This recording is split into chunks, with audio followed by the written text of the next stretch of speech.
Saudara, mari kita buka firman Tuhan yang diambil dari kitab Bilangan. Kita membuka kitab Bilangan. Kita akan membaca pasal 12 ayat 9 hingga ayat 11. The book of Numbers chapter 12 verse 9 to verse 11.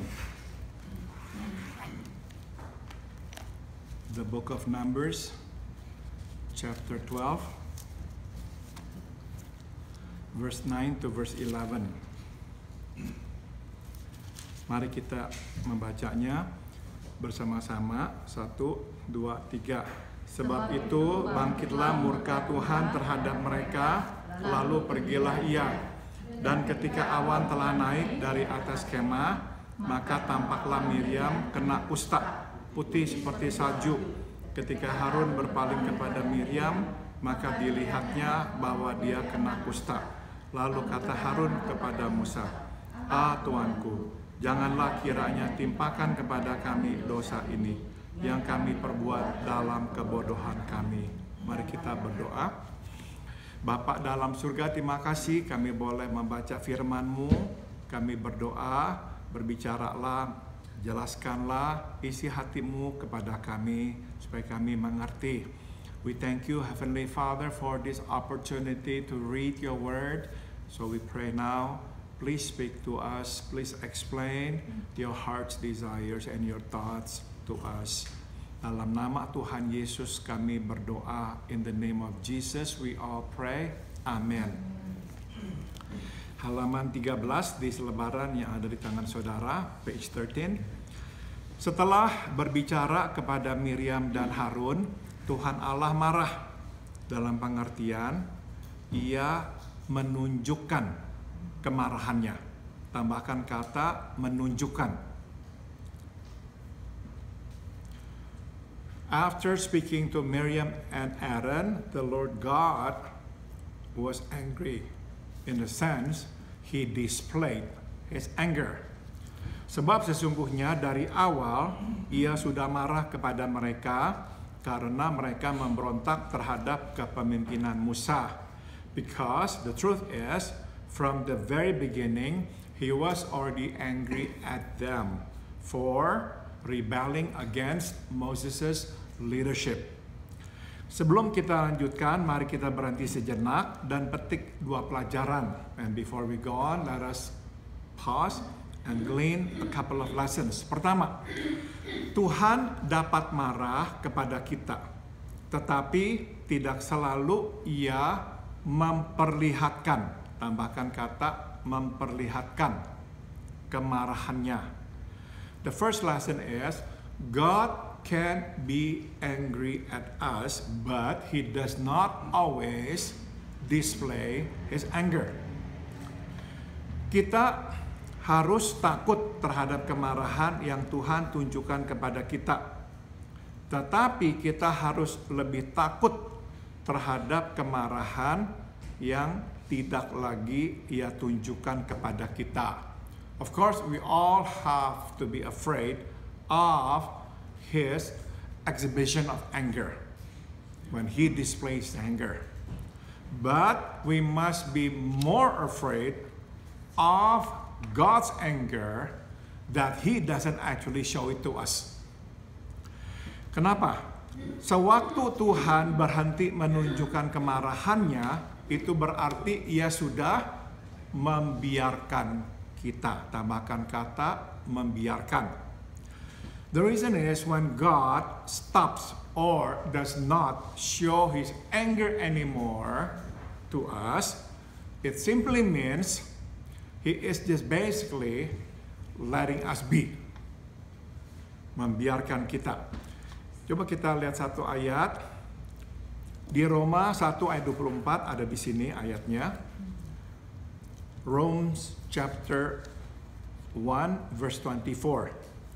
Paulus menulis, karena itu Allah menyerahkan, tambahkan kata menyerahkan, mereka kepada keinginan hati mereka akan kecemaran sehingga mereka saling mencemarkan tubuh mereka. Paul writes, therefore God gives them over to their heart's desire, to their lust for sin. So they, in the end, taint their bodies. Allah tidak setuju dengan perbuatan mereka mencemarkan tubuh. Tapi karena mereka tidak mengindahkan, tambahkan kata mengindahkan, teguran Tuhan yang disampaikan secara jelas dan berulang, pada akhirnya Tuhan membiarkan mereka hidup di dalam dosa, tambahkan kata dosa. Of course, God did not approve of their lifestyle. Yeah, they smear their bodies, they sin against their bodies, but because they chose not to listen to God, they chose to ignore God's warning that God had warned them over and over. In the end, God let them live in sin. Nah, kenapa? Nah, ini jelas penjelasannya. Tuhan tidak memperlihatkan kemarahannya lagi sebab Tuhan tengah merancang hukuman, tambahkan kata hukuman, yang jauh lebih berat untuk mereka. You see, God no longer displays His anger toward them because God is planning, God is preparing a more severe punishment for them. Stop dulu. Jadi kita belajar di sini, saudara, lebih baik melihat kemarahan Tuhan daripada tidak lagi melihat kemarahan Tuhan.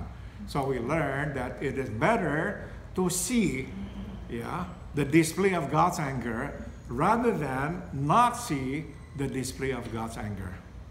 Karena waktu Tuhan tidak lagi menunjukkan kemarahannya, itu berarti Tuhan sudah menyerahkan kita ke dalam dosa. Tuhan membiarkan kita dan Dia sedang mempersiapkan hukuman yang lebih berat untuk kita. Because when He does not display His anger anymore toward us, it simply means He is giving us over to our sin, to our choice. And He is preparing for us a stricter, a more severe punishment.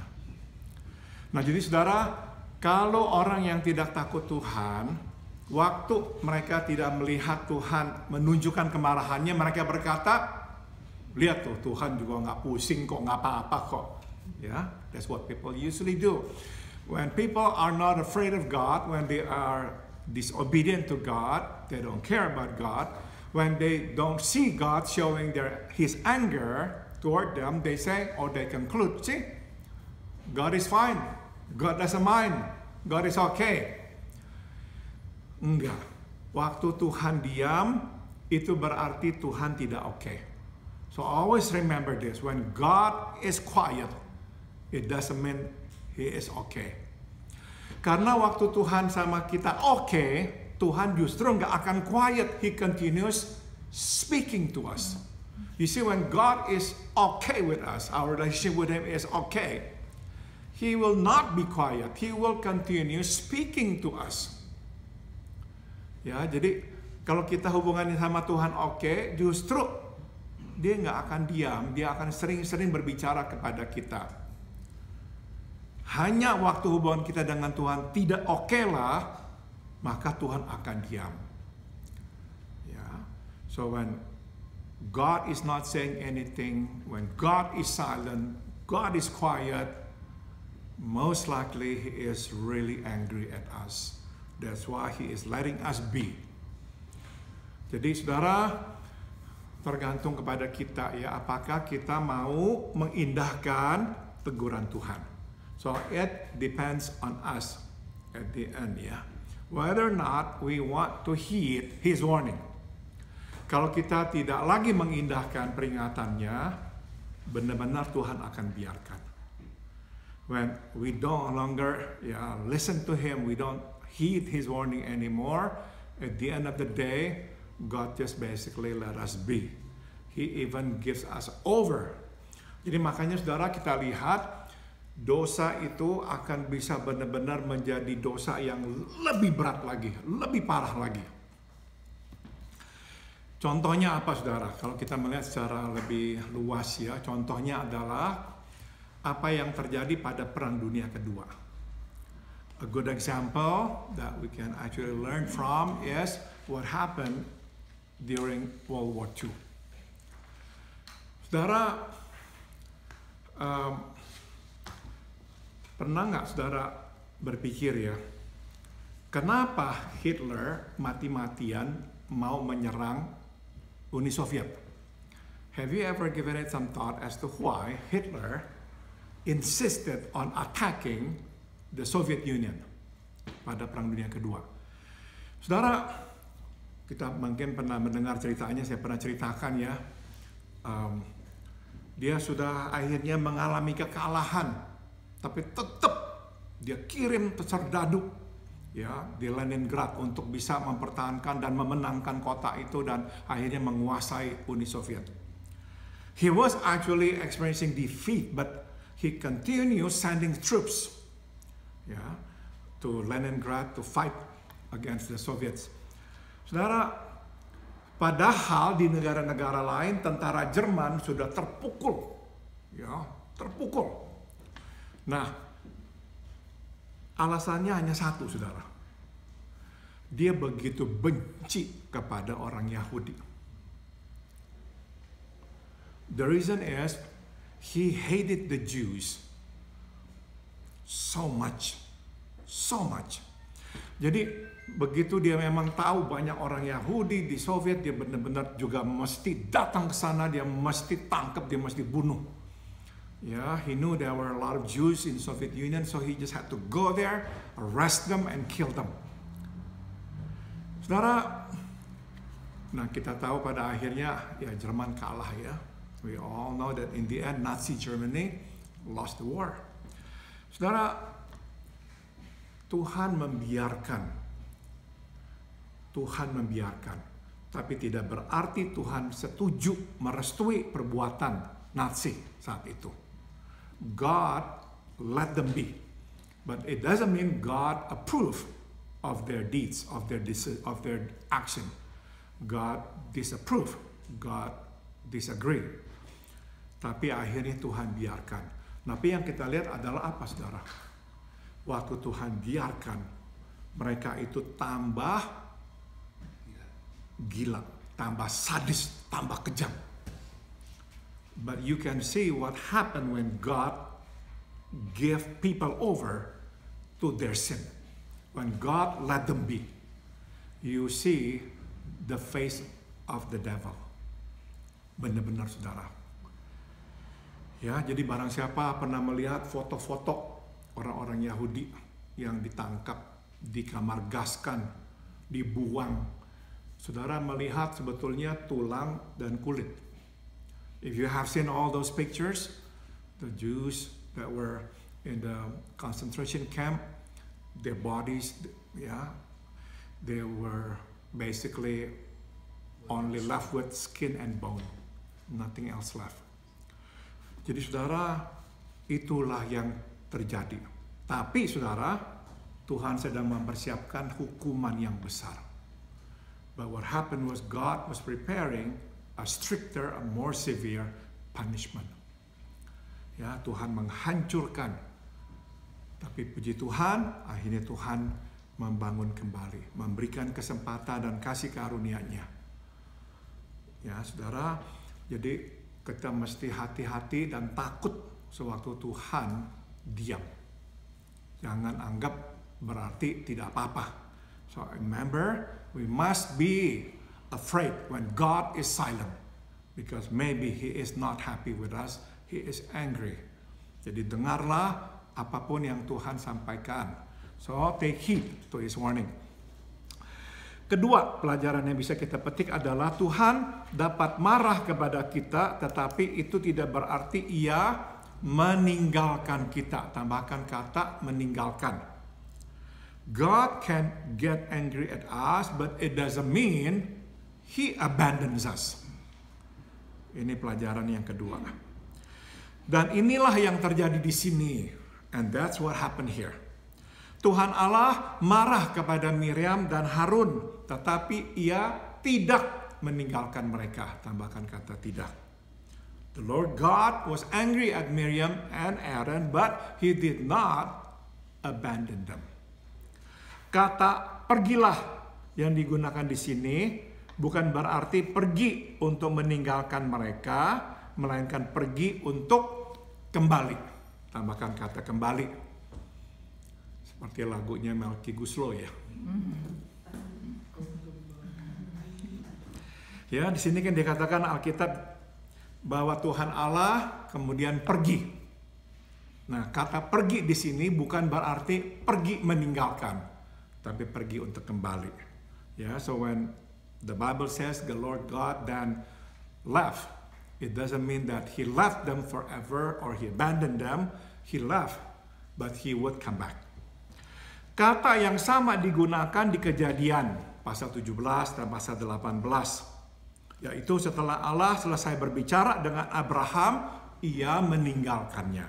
So the same word was used in Genesis chapter 17 and 18. After the Lord God finished speaking to Abraham, He left him. Nah, kita tahu Ia pergi untuk kembali. And we all know God did not abandon Abraham. He left, then He came back. Sewaktu Tuhan marah kepada kita dan Ia memperlihatkan kemarahannya, itu pertanda Ia sayang kepada kita. Dan berharap bahwa kita akan menerima tegurannya. So you see, when God is angry at us and He displays His anger, it means it is a proof that He loves us and He hopes that we will listen to Him. Inilah yang sering dikatakan oleh istri-istri kita. And this is what our wives always say. I love you, that's why I'm mad at you. And we husbands usually say, don't you have another creative way of showing your love? Tapi dia masakin kita juga. Nah, dia masakin kita juga, ya betul. Oke. Ya, jadi waktu Tuhan marah tidak berarti Dia meninggalkan kita. Justru Dia akan kembali lagi. Karena Dia sayang kepada kita. Sambung, Tuhan marah dan menghukum Miriam. God got angry and punished Miriam. Setelah awan naik dari kemah, tampaklah jelas apa yang terjadi. Miriam terkena kusta, kulitnya memutih seperti salju. Ya, when the clouds lifted up from the tent of meeting, then we saw what happened. Miriam contracted leper. Her skin became white. Mari kita berhenti sejenak dan bertanya. Ini para ibu mungkin akan menanyakan ini. Mengapa hanya Miriam yang dihukum? Ya. Let's pause and ask this question. Why was only Miriam being punished by God? Nah, kita laki-laki akan berkata, sebab memang biasanya perempuan dulu yang berdosa. And we men will say, well, usually that's what happened. Women sin first. Dan kita hanya mengikuti karena kita suami yang baik. Because we are good husbands, we just follow our wives. Makan apel. Makan apel sama seperti Adam ya, betul. Nah, saudara, pertanyaannya adalah, bukankah Harun juga terlibat dalam pemberontakan ini? Wasn't Aaron involved in this rebellion? But why did God only punish Miriam? Kita tidak tahu jawabannya secara pasti karena Alkitab tidak memberi penjelasan. Of course, we do not know the answer for sure because the Bible does not give us that explanation. Jadi kita hanya dapat menduga. So let's surmise. Oleh karena Allah adil, pastilah Ia menghukum setimpal dengan kesalahan. Tambahkan kata setimpal. Because God is just, He will surely punish us commensurate to our sin. Ia tidak akan salah mengadili kita. And we also must believe that God will never misjudge us. Dia hakim yang paling adil. Jadi dapat kita simpulkan alasan mengapa Tuhan menghukum Miriam dan membebaskan Harun dari hukuman adalah karena Miriam jauh lebih bersalah. Tambahkan kata bersalah ketimbang Harun. So we can then conclude the reason why God punished Miriam and let Aaron off the hook was because Miriam's sin was much greater than that of Aaron. Dosa Miriam adalah dosa pemberontakan, sedang dosa Harun adalah dosa ikut-ikutan. Ya, the sin of Miriam was the sin of rebellion.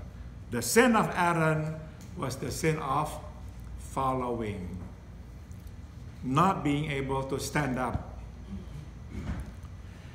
Nah, kenapa kok bisa saya simpulkan inilah dosanya Harun? Perhaps you're wondering, where did I get that from? Mungkin kita masih ingat peristiwa penyembahan patung anak lembu emas di kaki gunung Sinai, ya, di Keluaran 32. Perhaps we all can still remember what happened at the feet of Mount Sinai. Yeah, the people or the Israelites worship the golden calf. Kita tahu Harun terlibat, tapi kita pun tahu ia terlibat karena ia takut atau tidak bisa bersikap tegas terhadap umat Israel. We all know Aaron was involved. But we also know that he got involved because he was afraid.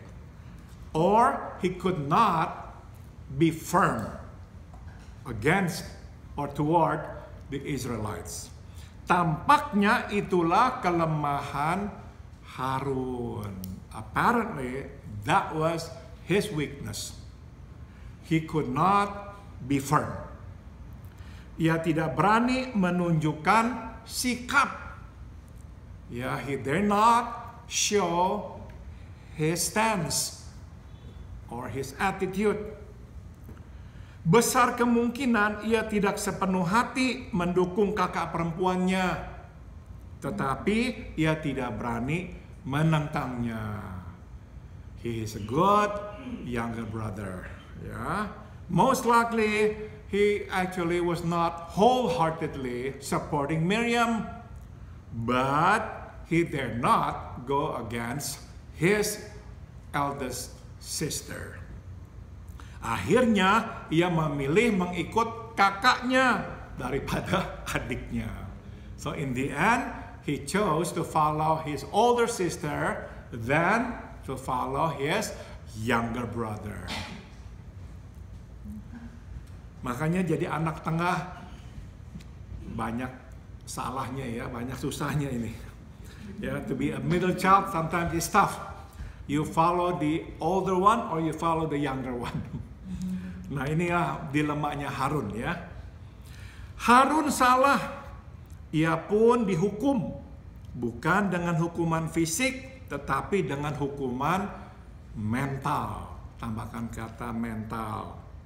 Aaron still was wrong. He sinned.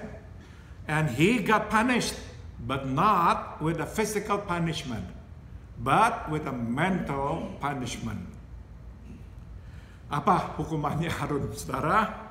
Ia begitu ketakutan, tambahkan kata ketakutan, melihat hukuman Tuhan atas Miriam. He got so terrified when he saw what God did to Miriam. Saudara, ketakutan adalah hukuman loh. Ya. Sebab saudara, kalau kita jadi Harun saat itu, tebak kira-kira, atau saudara jadi Harun, apa yang akan saudara pikirkan waktu melihat Miriam itu dihukum Tuhan dengan penyakit kusta? If you were Aaron, what would actually cross your mind when you saw God punish Miriam with a leper? Next mind. That's right. Pasti kita adalah yang berikutnya. We thought or we would think we would be next. Ya. Biarin. Huh? Biarin. Ya. Jadi saudara, ini hukuman Tuhan atas Harun. Dia ketakutan luar biasa. He got so scared. And that was God's punishment toward him. Tuhan adil dan tidak pernah salah menghakimi. Always stick to this principle. God is just and He never misjudges us. Mohon perhatikan. Ini satu lagi nih ya. Tidak ada permohonan ampun. Tambahkan kata ampun yang keluar dari mulut Miriam. Ya, take notice here. There is no words of apology coming out of Miriam's mouth. Dia diam loh saudara. Bahkan setelah terkena kusta, Miriam tetap diam. After she was infected with leper, Miriam was still quiet. Kalau istri kita diam, tidak mau bicara sama kita, itu artinya dia marah sama kita. Betul sekali. Thank you, Cik. When our wives refuse to talk to us, quiet 100%, simply means what? They're angry at us. Marah. Huh? Kita pergi dulu balik lagi ya. Oke. Nah, saudara, Harunlah yang memohon pengampunan. Saudara baca di Alkitab tadi ya. Siapa tuh yang langsung mohon-mohon supaya Tuhan, supaya Musa juga ya menyembuhkan Miriam? Harun loh. It was Aaron who begged Moses for forgiveness. Miriam diam 1000 bahasa. Aduh, jadi kesimpulannya betapa kerasnya hati Miriam. So you can see how hard her heart was. Perempuan bisa juga berhati keras. Kalau laki-laki biasanya yang keras kepalanya doang. Kepalanya doang keras, batuk. Tapi perempuan bisa keras hati. Dua-duanya. Betul sekali. Ngaku ya Bang ya. Oke, betul. Aduh, saudara-saudara, jadi kita lihat di sini ya. Kenapa kok Tuhan begitu keras sama Miriam? Karena memang orang ini hatinya keras. God is just. God will never misjudge us. Dan gara-gara perempuan, dan bukan gara-gara perempuan, hati Tuhan lumer dan gak tega. Ya, it was not the case like, okay, because you're a woman, okay, my heart is so touched, I will not punish you. No. God knew Miriam was the instigator. And she had a bigger problem. She had a very hard heart, strong will. Very stubborn, very strong woman. Ya. Nah, jadi ini kesimpulannya ya. Kita hanya dapat membayangkan betapa marahnya Miriam terhadap Tuhan yang menghukumnya. We can only imagine how angry Miriam was toward God who punished her. Tuhan marah tetapi sesaat. But this is what's beautiful. Yes, God was angry, but only temporarily. Ia tetap sayang, tambahkan kata sayang, kepada Miriam yang keras kepala ini. He still loved Miriam, even though she was so stubborn. Ada pertanyaan? Ada yang mau tambahkan?